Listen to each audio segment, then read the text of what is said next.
Muchas gracias a ti, Cindy. ¿Qué tal? Buenas noches con todos ustedes. El espacio que me han brindado hoy día. Muchas gracias a la Facultad de Derecho y Ciencias Políticas de la Universidad Norbert Wiener. Espero que sea la primera de muchas veces que compartamos un espacio. Y nada, comienzo con la presentación. Voy a proyectar el PPT que he preparado para hoy. Y como mencionaba Cindy, el tema de hoy día es digamos, un pilar muy fuerte o un tipo de gasto, digamos, que la SUNAT o el fisco viene cuestionando desde siempre, pero ahora con mayor fuerza, a cualquier empresa, ¿no? Es la deducción de cargas laborales y otros pagos adicionales que se puedan dar en el marco de una relación o vínculo laboral, ¿no? O sea, porque termina, o sea, porque más bien se pretende que dure en el tiempo, ¿no? Porque es importante, no solamente por un tema de una potencial fiscalización o revisión por parte de la administración tributaria, sino también como de repente ya varios tienen conocimiento, ¿no? De esto también depende qué tanto se benefician los trabajadores, ¿no? Obviamente, un empleador en su condición de contratante, por así decirlo, de una planilla, está interesado en que pues cualquier beneficio o cualquier concepto que se vaya a pagar a los trabajadores, que casi siempre suele representar un grueso o una parte considerable del total de los gastos, efectivamente puedan ser deducidos, ¿no? Y por tanto repercutir en la determinación de su impuesto a la renta. Entonces, de manera transversal, ¿qué es lo que se tiene que acreditar, digamos, respecto de este tipo de gastos laborales, ¿no? Más allá de un tema de, por ejemplo, sustento probatorio, que como ya todos sabemos, digamos, unas operaciones en el marco de tener que probarse que tienen que ser reales, hay que acreditar fehaciencia, tiene que haber uso de comprobantes de pago de aplicar el caso. En este caso tendríamos pues las boletas que se giren a los trabajadores, no tanto un comprobante. Y un aspecto muy importante también, que vamos a tener oportunidad de comentarlo quizás un poquito hacia el final, es la bancarización o el uso de medios de pago que también permite acreditar que efectivamente se ha hecho un abono o se ha pagado el beneficio efectivamente a un trabajador, ¿no? Pero estos son los, digamos, 5 pilares que sostienen la deducción de cargas laborales. El primero, o digamos, el principal, porque todos los demás terminan siendo de alguna manera complementarios, o al menos 3 de ellos, es la causalidad, no un gasto que sea causal. A continuación vamos a exponer de qué va cada uno de estos, pero digamos, enunciativamente tenemos la causalidad como criterio madre, por así decirlo. Tenemos también que tiene que ser un gasto normal para la actividad generadora de renta por parte del contribuyente, un gasto que resulte razonable en relación con los ingresos, el cumplimiento del criterio de generalidad, que es el que termina siendo el dolor de cabeza de todas las empresas a la hora de tener que sustentar la deducción de estos gastos. Y finalmente la oportunidad del pago, ¿no? Como bien saben ustedes, en este tipo de gastos lo que tenemos es una regla específica que supera el solo devengo y también, digamos, supedita la deducción a un pago dentro de un plazo que también vamos a trabajar ahora a continuación. El primero de los criterios, como mencionaba, es la causalidad, ¿no? Y acá, digamos, tenemos este gorro o este primer párrafo que ya todos debemos conocer y haber visto en algún momento del artículo 37 de la Ley del Impuesto a la Renta, ¿no? Donde te señala que se deducirá estos gastos necesarios para producir y mantener la fuente de renta, ¿no? Los vinculados con la generación de estas ganancias, ¿no? Entonces, como primer criterio, digamos, de saque, que tenemos que estos gastos, digamos, tiene que haber una vinculación, una conexión con la actividad que genera la renta o con la fuente productora de renta, ¿no? Ahora, causal no quiere decir indispensable, y por eso lo puse acá y me parece que es algo de manera, o que debe verse de manera muy, digamos, con mucho cuidado. ¿Por qué? Porque no significa que el umbral probatorio que nos debe imponer la SUNAT es acreditar que todos los gastos laborales tenían que ser indispensables y sumamente necesarios para el devenir de las actividades de una empresa. No se debe leer así la causalidad. La causalidad más bien se entiende en un sentido amplio, en un sentido potencial, no sin que esté supeditado a que efectivamente genere un beneficio efectivo para la empresa, sino que potencialmente contribuyó este gasto a que pueda continuar con la actividad generadora de renta, ¿no? Esa es la forma más, digamos, eh, coherente con la normativa y de hecho ha sido reiterado en diversas jurisprudencias de cómo debe leerse o interpretarse este criterio de causalidad, ¿no? Entonces, la causalidad eh, presupone, digamos, acreditar la fehaciencia también, el destino del gasto, quiénes son los beneficiarios, hay que acreditar que efectivamente es un gasto que benefició a trabajadores, pero lo más importante, como les mencionaba hace unos segundos, es que tiene que ser entendida en un sentido amplio. De ejemplo, un caso que ya incluso está en el 2007, no es una jurisprudencia reciente, pero que es un caso que me pareció súper interesante, precisamente porque se trató de analizar esta causalidad ya en un sentido más amplio, es precisamente la entrega de canastas, por ejemplo, a los practicantes, ¿no? Que si no son trabajadores de la empresa como tal, digamos, tienen un régimen o una relación particular con la empresa, no es que hay un contrato específico ni nada, sino que tiene una normativa especial, por así decirlo, el tribunal fiscal sí es capaz de verificar que en este caso hay un origen, que es la labor que estos practicantes realizan a favor del contribuyente, que obvio contribuyen al desarrollo de las actividades y que por tanto están relacionados directamente con la generación de renta. Con lo cual, no debería ser argumento de la SUNAT, en este caso, que como son canastas que suelen entregarse al personal y los practicantes no son personal, por tanto no son causales. No, no es la interpretación y es precisamente lo que me refería con una causalidad amplia, una causalidad que sea acorde con la realidad, una causalidad que sea propia del rubro en el que opera la empresa y las necesidades de cada empresa, ¿no? Entonces, este es el primer criterio, como les decía, un criterio madre que es el primero que tenemos que tomar en cuenta para la deducción de las cargas laborales. Ahora, no confundamos o estemos atentos al tipo de cuestionamiento que nos hace la SUNAT en esta línea, ¿no? Y de hecho tenemos esta jurisprudencia reciente del 2023 en la cual se resume simplemente que la SUNAT no puede desconocer un gasto alegando que no se acreditó fehaciencia y al mismo tiempo causalidad. O sea, no podría cuestionar ambas cosas en bloque porque habría una contradicción, ¿no?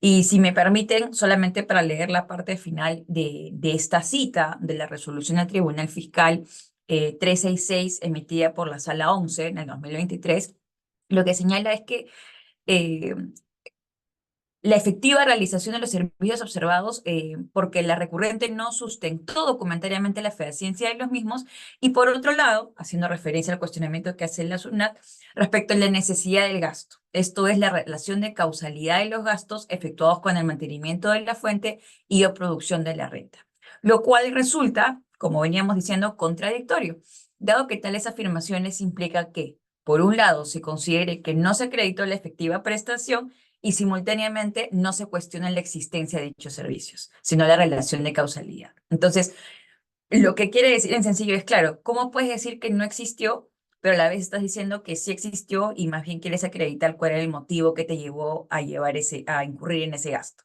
¿no? Entonces, también ya de una manera la jurisprudencia está empujando a la SUNAT a que el eventual reparo que formule respecto de este tipo de gastos, bueno, en este caso es comisión de ventas, pero aplicado al caso laboral, que tienen que ser coherentes, ¿no? Causalidad no es fehaciencia, no debe interpretarse como algo similar ni equivalente, para nada. Tiene que ser por separado. Si se ataca la fehaciencia es una cosa, que se trataría más de un tema probatorio, y se trata de causalidad es donde ya tenemos que acreditar lo que veníamos comentando, ¿no?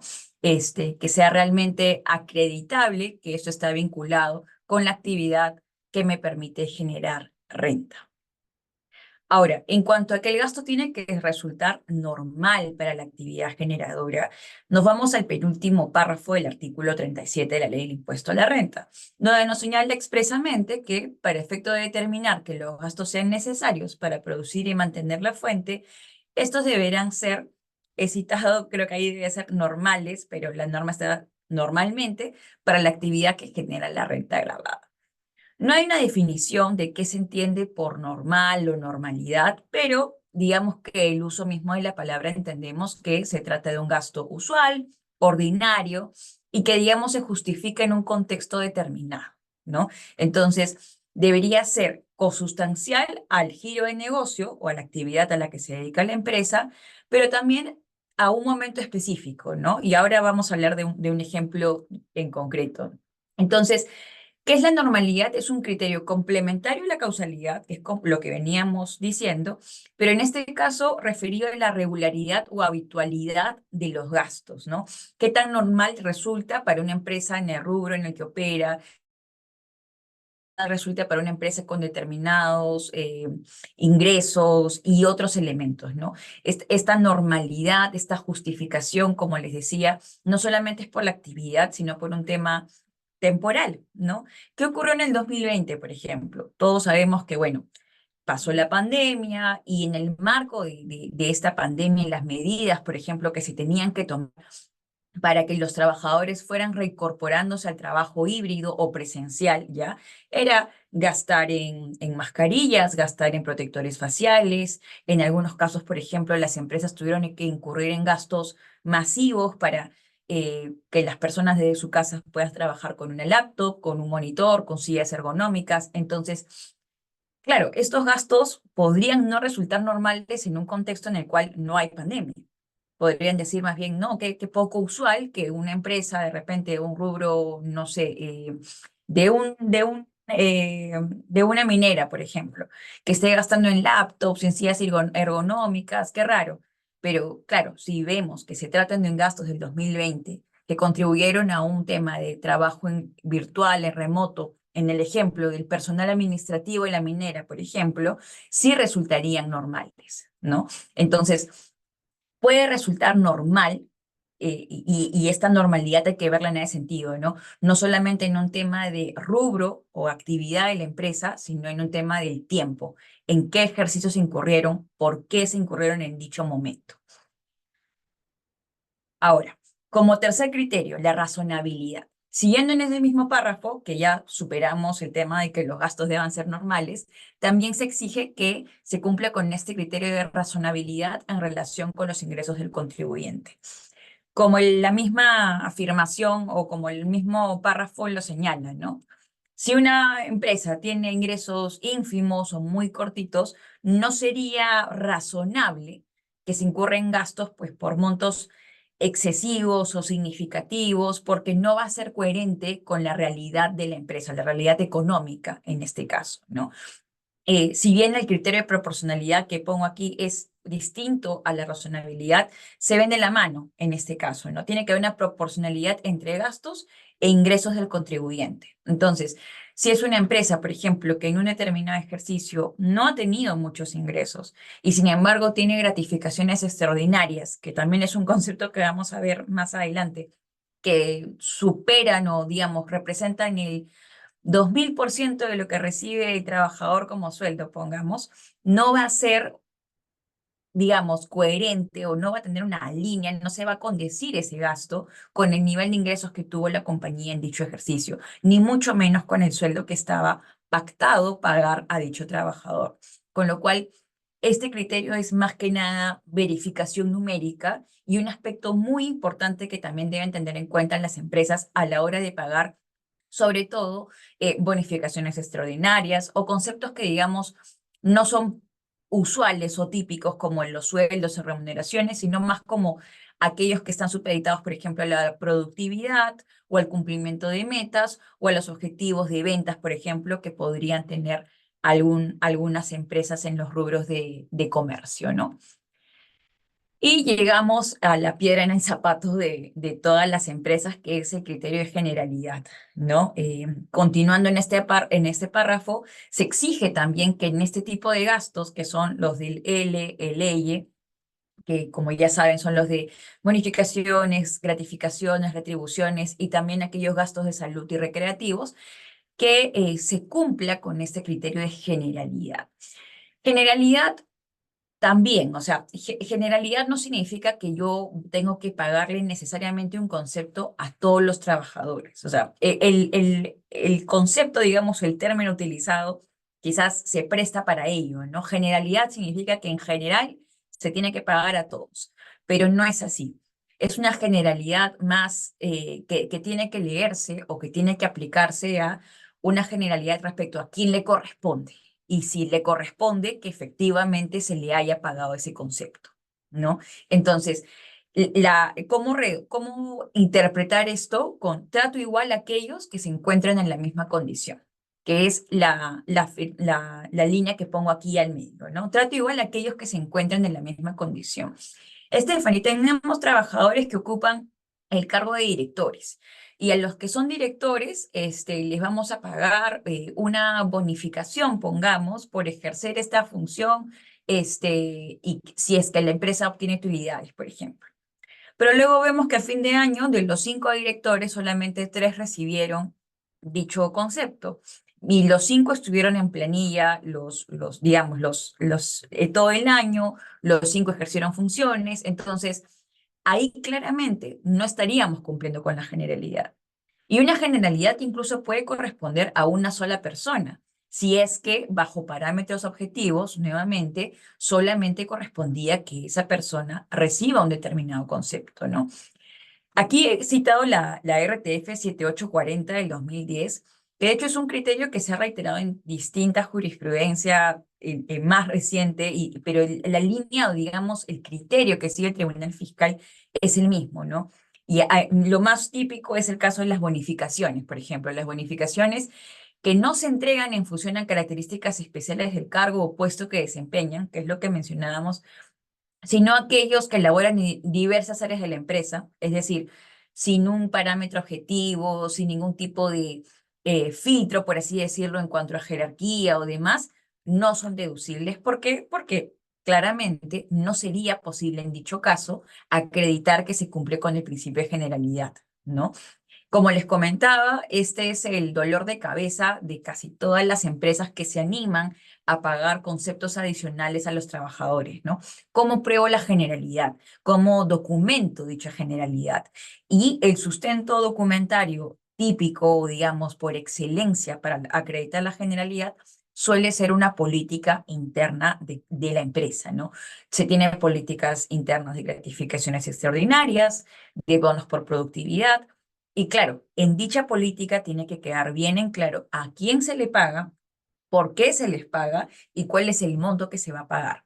Pues dicho documento, o sea, esta política, también va a servir para acreditar en muchos casos la razonabilidad, ¿no? ¿Por qué se paga tanto por ciento? ¿Por qué se hace en función a cierto monto? Y así también poder acreditar que va acorde con los ingresos de la compañía. Y por último, el tema de la oportunidad, ¿no? Este famoso inciso V, que también, digamos, es un criterio o una regla que se replica en el L, pero en el V lo puedo tratar de repente un poquito de forma más general para que se entienda un poco este requisito para la deducción que es tan importante. En el inciso V se señala que los gastos o costos que constituyen para su perceptor rentas de segunda, cuarta o quinta categoría podrán deducirse en el ejercicio a que correspondan cuando hayan sido pagados dentro del plazo establecido para la presentación de la declaración jurada anual. Está la palabra podrán, ¿no? Pero es una palabra que, claro, podría decirse, significa entonces que si puedo o no, con lo cual es una opción. Sin embargo, esa no es la interpretación que tenemos que tener. La palabra podrán debe entenderse en este contexto específico como un deberán, ¿no? Es una obligación. Con lo cual, independientemente del devengo de un gasto de este tipo, que sea cuarta o quinta para quien lo percibe, o la deducción de este gasto se va a supeditar a su pago efectivo. Haciendo un, digamos, ejercicio matemático que es el que trataba de poner en este slide de forma muy sencilla, si tenemos, por ejemplo, que durante un año tenemos una bonificación, por ejemplo, que corresponde al año 2023. ¿Por qué? Por las métricas que ha cumplido cierto trabajador en 2023. Pongamos que su meta era vender más de 1 millón, la superó y llegó al 1,5 millones. Se devenga en el 2023 porque en el 2023 se cumple la condición, digamos, para que se devenga, ¿no? Y se paga a inicios de este año, febrero de 2024. Como se pagó antes de la presentación de la declaración jurada anual, es un gasto que va a corresponder que sea deducido en el 2023, el año de su devengo. ¿Por qué? Porque se ha pagado antes de la DJ, ¿no? Que suele presentarse hacia fines de marzo, inicios de abril de cada año. ¿Qué hubiera pasado, por ejemplo, si se paga este mes? O sea, la bonificación en 2023 se la pagamos al trabajador en este mes. Como ya pasó el vencimiento, ya se venció dicha obligación, digamos, para presentar la DJ anual, ya no va a ser un gasto deducible en el 2023, sino este año, en el año 2024, año en que efectivamente se podría acreditar el pago a favor del trabajador.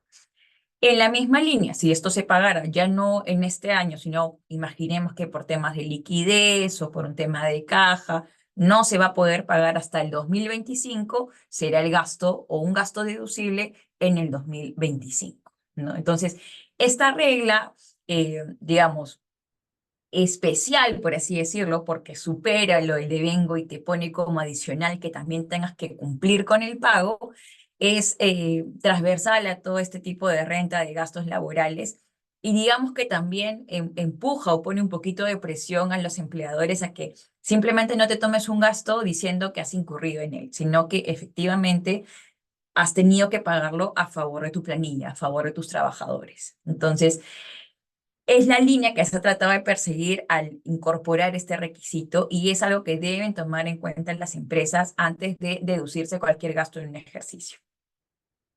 Ahora, en cargas laborales típicas, digamos, lo que se suele ver en el día a día en cualquier empresa, independientemente del rubro en el que estén o en el que operen, además de los sueldos, remuneraciones y hasta las vacaciones, que digamos, vamos a verificarlo en el PLAME, vamos a ver que se cumplan pues los requisitos para otorgar las vacaciones, que ya los deben conocer de que tiene que haber un año laborado por lo menos y que son cierto número de días al año.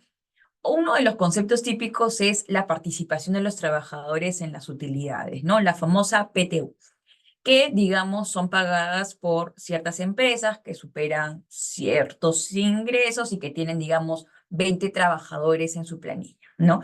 El porcentaje del PTU va a depender del rubro en el que opera, pero digamos que es un concepto que varias de estas empresas, de varias de las empresas ahorita en el mercado, pues, siempre llegan con la consulta de cómo hago para reducir las PTU porque estoy gastando mucho en esto y muchas veces ni siquiera tienen en cuenta o no manejan cuáles son las reglas para su deducción como gasto, ¿no?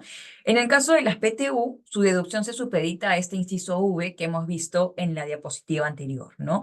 Este concepto se deduce siempre y cuando también se haya acreditado el pago dentro del plazo para la presentación de la declaración jurada anual. ¿No? A diferencia de las participaciones voluntarias, por ejemplo, que también vamos a ver un poco más adelante, este concepto es obligatorio, ¿no? Está establecido por ley, no es un tema discrecional por parte del empleador, ni mucho menos, ¿no? Entonces, lo que jamás van a ver es que la SUNAT cuestione, por ejemplo, acá, falta de razonabilidad. ¿Por qué? Porque ya se ha preestablecido sobre qué base se... Le digo, oye, tú, le digo, es vacaciones, esas vacaciones, o sea, le digo, no, y le pides una ayuda, nunca tiene, pero cuando una pantalla, ahora es que es una pantalla LED. Hola, Yanina, porfa, para... Sí, ya la eh, silencié, ya la no, silencié. no te preocupes. Este, claramente no se va a cuestionar en este caso la falta de razonabilidad. ¿Por qué? Porque la base ya está preestablecida, el porcentaje también ya está preestablecido por norma, con lo cual la SUNAT no va a venir a cuestionar ni generalidad ni razonabilidad, ¿no? Y es una obligación impuesta a la empresa, el cuestionamiento no va a venir por ahí. Sin embargo, por donde sí viene, digamos, la objeción de la SUNAT, y hay un montón de jurisprudencia al respecto, es la acreditación del pago, ¿no? En este caso, eh, ¿por qué? Porque el criterio que se maneja es que haya habido una puesta a disposición a favor del trabajador o a favor del beneficiario, ¿no? Muchas veces se hablaba, por ejemplo, de que como se le pagaba este concepto a un trabajador o ex trabajador, mejor dicho, que ya no estaba en la planilla y que no había forma de contactarlo, muchas de las empresas anunciaban o publicaban en el periódico que dicha persona ya tenía dicho pago a su favor, que por favor se acercara a recoger el cheque correspondiente, ¿no? Y la empresa pues decidía tomarse el gasto en dicho ejercicio que publicó eso en el periódico, ¿no?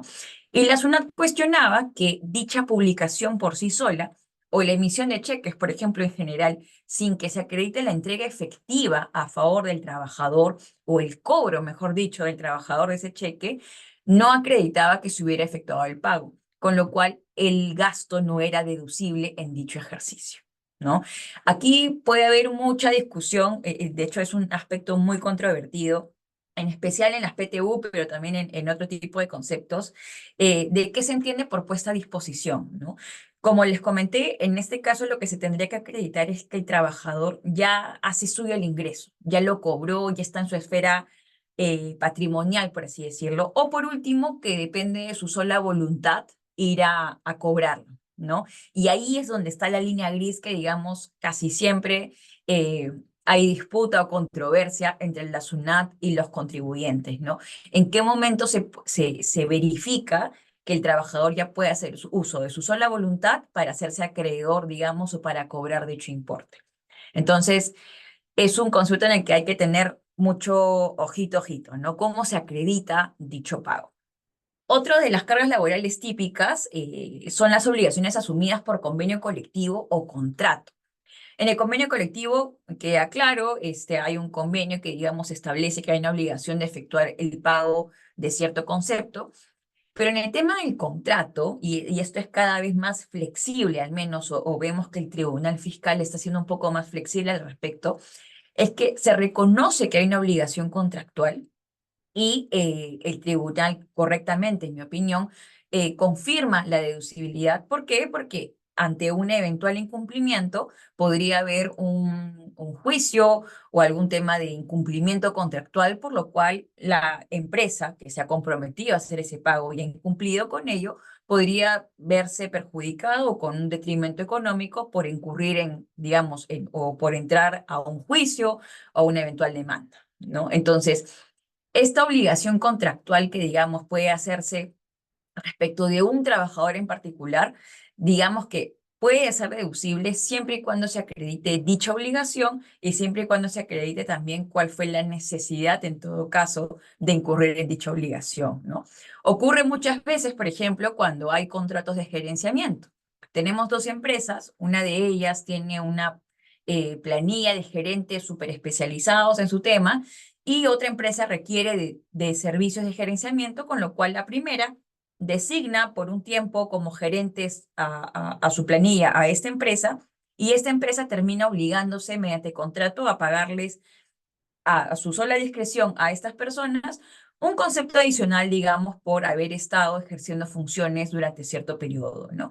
Y la SUNAT claramente cuestiona, pues, que no eran parte de la planilla, que no se ha acreditado la generalidad, y muchas veces hasta cuestiones de razonabilidad, pues, suelen ser importes muy altos, ¿no? ¿Por qué? Porque también se intenta fidelizar a estos colaboradores, digamos, con la segunda empresa. Sin embargo, ya hemos tenido pronunciamientos en los cuales acreditando la obligación contractual que se ha hecho y que la consecuencia de no cumplir con ello era una eventual demanda o un incumplimiento como tal, sí se podría lograr acreditar la deducción de este concepto. Y también tenemos los gastos de capacitación, que ya, bueno, desde hace un tiempo ya no se exige la generalidad en este caso, sino solamente la causalidad del gasto de capacitación. Tenemos que también ahora se incluyen, digamos, estos programas que permiten otorgar un título profesional, las maestrías y los doctorados, ¿no?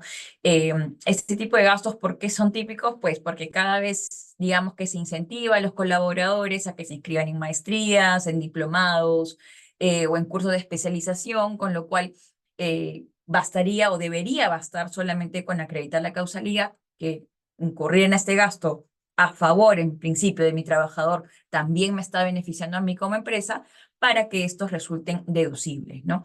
Como les comenté, acá ya no es necesario acreditar la generalidad, no voy a pagar la maestría, o no tendría que por qué pagar la maestría absolutamente todos, así compran un parámetro objetivo, pero sí habría que documentar correctamente la inscripción de la persona a la maestría, por ejemplo, ¿no? O que se pagó la matrícula a una determinada universidad, de repente el acuerdo interno que se tiene con el colaborador de que la empresa va a asumir dicho gasto, entre otros, ¿no? Y en cuanto a los pagos adicionales, que lamentablemente ahora se han vuelto ahora más comunes de lo que uno pensaba, tenemos estos cuatro que, digamos, son los que veo más en la práctica, ¿no? Y que me gustaría compartir con ustedes. Tenemos la indemnización por despido arbitrario, tenemos las gratificaciones extraordinarias, las utilidades voluntarias, que son distintas a las de la PTU que les comenté unas diapositivas antes, y la triple vacacional o indemnización vacacional, ¿no? En el primero de los casos, que es la indemnización por despido arbitrario, resulta más que claro que también es un gasto deducible, ¿no? Sin embargo, ello no era así siempre, o sea, siempre había una discusión en cuanto a que no podía ser causal, o bueno, la posición del fisco, que no podía ser causal, que en base a una discrecionalidad de la empresa que es retirar o despedir a un trabajador y que por tanto ya no va a continuar generando para nuestra empresa y que dicho gasto sea deducible, ¿no? Sin embargo, como bien incluso ha concluido la propia SUNAT en un informe reciente, que es el 62/2020, este concepto, en la medida que parte de una obligación por normativa o por ordenamiento laboral, es plenamente deducible.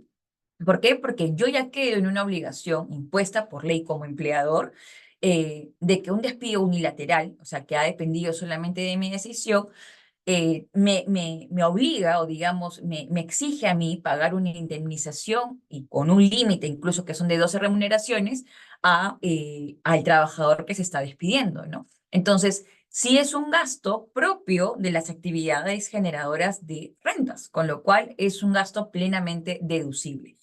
Ahora bien, tendríamos que supeditarlo también a la regla de oportunidad del pago. Por ejemplo, me correspondía pagar la indemnización en noviembre del 2024, porque despedí al trabajador en noviembre del 2024, pero recién se lo pago en enero de 2025. ¿Cuándo es deducible? Esto es deducible en el 2024. ¿Por qué? Porque no estamos ya hablando de un gasto propio de quinta categoría. Esto ya es una indemnización, o sea, tiene una naturaleza resarcitoria. Ya no estamos hablando de un gasto laboral, o digamos, ya no estamos hablando de un sueldo, una remuneración, bonificación o liberalidad propiamente, no. En este caso específico, que es el que exige la norma laboral, que es una indemnización, ya no nos supeditamos a este criterio de oportunidad o de que el devengo debe estar acompañado del pago. Ya no. Bastaría el devengo, que en el ejemplo que les pongo es noviembre de 2024, para que este ejercicio sea o corresponda deducir en este ejercicio, ¿no? El segundo concepto que tenemos son las gratificaciones extraordinarias. Las gratificaciones extraordinarias, que son un concepto no remunerativo, o sea que no están sujetas a cargas laborales, solamente a renta de quinta categoría, no hay salud, no hay FP, eh, es un concepto bien, digamos, poquito abstracto, pero que hoy por hoy se ha vuelto bastante incluso común en ciertos rubros empresariales, ¿no? Y por que no requiere una motivación determinada, no hay una obligación legal, no hay una obligación contractual de efectuarla, no simplemente la empresa quiso pagarla y ya está. No hay un tema de que productividad, rendimiento, no. Por eso precisamente es un concepto no remunerativo. Y desde siempre lo que venía señalando la SUNAT es que el documento por excelencia que cubría este tipo de concepto debía ser una política. Con lo cual, si yo registraba y me deducía un gasto por gratificación extraordinaria que no se soportaba en una política, automáticamente la SUNAT me decía, bueno, esto no es causal, no has acreditado generalidad, no me has acreditado absolutamente nada. Con el tiempo, y ya tenemos también jurisprudencia al respecto, se ha hecho énfasis en que precisamente al no existir una motivación determinada, no hay un motivo, no hay un porqué detrás para pagar este concepto, las empresas no tendrían por qué contar necesariamente con una política, ¿no? Si de repente solamente la gratificación extraordinaria se supedita a una permanencia en la planilla, por ejemplo, debería bastar con presentar el PLAME y ver un tema de que, ok, esta persona se encontraba activa a cierta fecha de corte y por tanto obtuvo el derecho a la gratificación extraordinaria.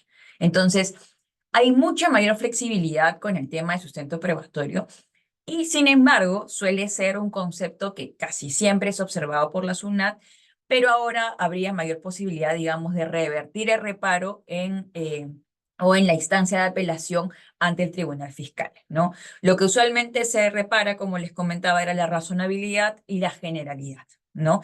Razonabilidad en el sentido que, claro, tiene que haber, como les dije en un momento, ¿no? Tiene que haber sentido, una correlación con los ingresos de la empresa, y generalidad también en el sentido de que, claro, no puedo beneficiar con una gratificación extraordinaria a 10 personas cuando 20 personas ejercen el mismo puesto, han estado el mismo tiempo en la empresa o han estado igual de activas en la planilla a cierta fecha, ¿no? Entonces, sí hay que acreditar, no necesariamente en una política, como les comentaba, ahora puede ser en otros documentos, que sí se ha cumplido con el criterio de generalidad, ¿no? De repente con documentos internos, con el mismo plame, pero es un aspecto, digamos, o un concepto en el cual el tema probatorio es bastante importante. Y finalmente, para que no, no me hagan el tiempo que amablemente me han concedido, estos dos últimos conceptos, ¿no? En el caso de las utilidades voluntarias, que nuevamente no son las PTU, porque en este caso hablamos de una decisión unilateral del empleador de otorgarlas, en este caso, este concepto se supedita al inciso L, ¿no? Que también pues supedita la deducción al pago, pero al encontrarse en el inciso L también se exige cumplir con el criterio de generalidad. Entonces, veamos que es bastante importante saber la diferencia entre el PTU, que me exige la ley y que es en base al porcentaje o tasa que me aplique dependiendo del rubro, con las utilidades voluntarias que el trabajador, o que digamos el empleador, perdón, podría otorgar a los trabajadores por el simple hecho de que hubo utilidades y pues voluntariamente, porque se me antojó, porque ese es el motivo, estoy decidiendo otorgarte utilidades voluntarias, ¿no? ¿Por qué? Porque si es el segundo caso, también, o sí, en este caso vamos a tener que acreditar que se ha cumplido con el criterio de generalidad. ¿Por qué hay un agravante en este caso, más allá de la generalidad? Porque como la SUNAT sabe que este, digamos, concepto puede ser modificado por el empleador a su sola discrecionalidad, puede haber un año, puede el siguiente ya no, a los 5 años de nuevo puede pagarlo, de repente no es sobre todas las utilidades que generó, sino sobre una parte. Entonces, es un concepto en el que, digamos, la SUNAT pone bastante ojo y lo mira con lupa en tanto al tema probatorio, y digamos, para acreditar precisamente la generalidad, que es el aspecto más controvertido, pero también por un tema de causalidad en este caso, ¿no? Va a decir, ¿por qué lo pagaste? ¿Cómo te ayudó esto? ¿Con qué finalidad lo hiciste? Entonces, también habría que tomar en cuenta estas, digamos, estos aspectos antes de incurrir en el gasto, ¿no? ¿Por qué? Porque si no se va a tener el sustento probatorio, no sugerimos incurrir en este gasto. Es algo que hay que tener siempre en cuenta previo al otorgamiento de este concepto. Y finalmente, en el caso de la triple vacacional. La triple vacacional es un concepto que, bueno, no debería terminar ocurriendo porque supone que que un trabajador pues no ha tomado sus vacaciones cuando correspondía. ¿Qué tenemos? Que si el trabajador no disfruta de ese descanso vacacional, dentro del año siguiente al que adquiere el derecho, genera esta también indemnización, ¿no? Este pago, digamos, de tipo resarcitorio, ¿no? Ya no es un sueldo, por más que se conforme de no es un sueldo común y corriente, sino que es una indemnización por no tomarte tus vacaciones cuando correspondía. Y está conformado por una remuneración por el trabajo realizado, o sea, lo que sueles recibir en el mes, otra remuneración por el descanso vacacional adquirido y no gozado, y finalmente una indemnización, pero que también equivale a una remuneración por no haber disfrutado del descanso vacacional, ¿no? Por eso se le llama la triple vacacional, ¿no? Son como 3 sueldos. Eh, y nuevamente también, ¿no? Lo mismo que pasaba con la indemnización por respiro arbitrario. Durante mucho tiempo se decía que por qué tenía que resultar causal un concepto, digamos, que ha tenido que pagar la empresa porque simplemente no le dio la gana de darle vacaciones a sus trabajadores, ¿no? Y que precisamente no se debería alentar ese tipo de conductas y luego premiarlas con la deducción de este gasto. Sin embargo, digamos, en un pronunciamiento bastante parecido y también por la SUNAT y ya confirmado por el Tribunal Fiscal, Es evidente, ¿no? Que en este caso también estamos hablando de un concepto que es propio de la actividad generadora de renta de cualquier empresa, ¿no? O sea, no siempre es simplemente por un tema de arbitrariedad por parte del empleador, sino que muchas veces por las necesidades de un cierto puesto o una función, no es posible tomar las vacaciones. O hasta incluso los trabajadores mismos pues acumulan sus vacaciones y luego no terminan disfrutándolas, ¿no? Y entonces se gatilla este derecho a la triple vacacional. Sin embargo, ya ha quedado claro que este concepto resulta deducible y además en este caso también se confirmó con el informe 51 del 2011, o sea que ya llevamos años sabiéndolo, que este gasto, digamos, es deducible en el ejercicio de su devengo, ¿no? Entonces, acá tampoco vamos a tener que acreditar el requisito de la oportunidad, el requisito del pago, ¿no? Con lo cual, si la indemnización por triple vacacional se devenga en diciembre de este año, por ejemplo, y lo termino pagando en julio del 2025 porque no tenía caja en ese momento o por un tema de liquidez, el gasto sigue correspondiendo al 2024, que es el ejercicio de su devengo y no al ejercicio de su pago. Con eso termino la presentación. Igual quedo atenta a cualquier consulta. Les dejo mi correo también para cualquier consulta o si quieren conversar sobre algún otro tema, con todo gusto les contesto. Muchas gracias.